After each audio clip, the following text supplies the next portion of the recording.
नमस्कार, मैं नूरैन। आज नोटबंदी के 4 साल पूरे हो गए। सरकार ने उस समय इसके कुछ फायदे बताए थे और इसके दूरगामी परिणाम बताए थे। अब उन दूरगामी परिणामों और फायदों की बात करते हैं।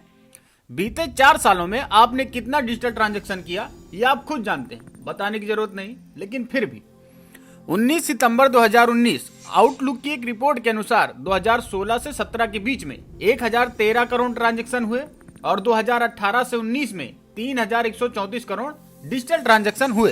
कितना डिफरेंस है, और ये डिफरेंस भी मोबाइल एप्लीकेशन से आए। एक और फायदा बताया था, नकली नोटों का चलन खत्म हो जाएगा। 11 जून 2020 को इंडियन एक्सप्रेस की एक खबर है जिसमें 87 करोड़ रुपए की जाली नोट पुणे में पकड़ी गई। ऐसे ही सूरत में 1 करोड़ 26 लाख रुपए 2019 में पकड़े गए, जो 25 नवंबर 2019 को टाइम्स ऑफ इंडिया में छपी। ऐसे ही 4.5 करोड़ की जाली नोट गुजरात के एक आरएसएस नेता की कार से मिले। ये खबर अल्ट न्यूज ने 17 जनवरी 2020 को छापी है।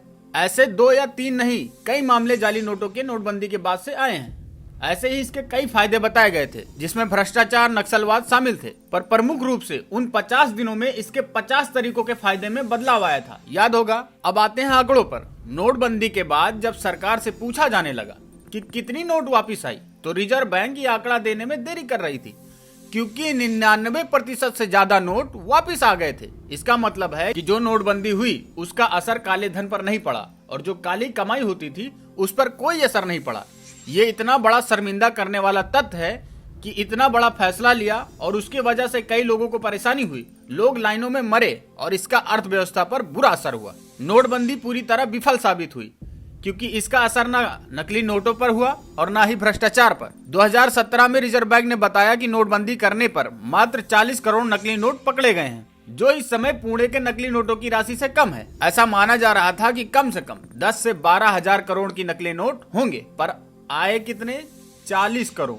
डिजिटलाइजेशन की जहां तक बात है तो इसे बिना नोटबंदी के भी किया जा सकता था। अगर आप लोगों को डिजिटल प्लेटफॉर्म पर लाना चाहते थे तो इसे बिना नोटबंदी के भी किया जा सकता था। जीएसटी के लिए भी नोटबंदी की जरूरत नहीं थी, इसलिए इन दोनों को जोड़कर देखना कहीं से भी सही नहीं। जब इन्होंने देखा कि बहुत भारी संख्या में नोट वापस आ रहे तो इन्होंने तुरंत कैशलेस और डिजिटलाइजेशन की बात करनी शुरू कर दी। प्रधानमंत्री ने भी यह सभी बात 2016-27 नवंबर वाले कार्यक्रम में बोलना शुरू किया, जबकि 8 नवंबर वाले भाषण में उन्होंने इस तरह का कोई जिक्र नहीं किया था। नोटबंदी के लिए इनको बड़ी तैयारी करनी चाहिए थी।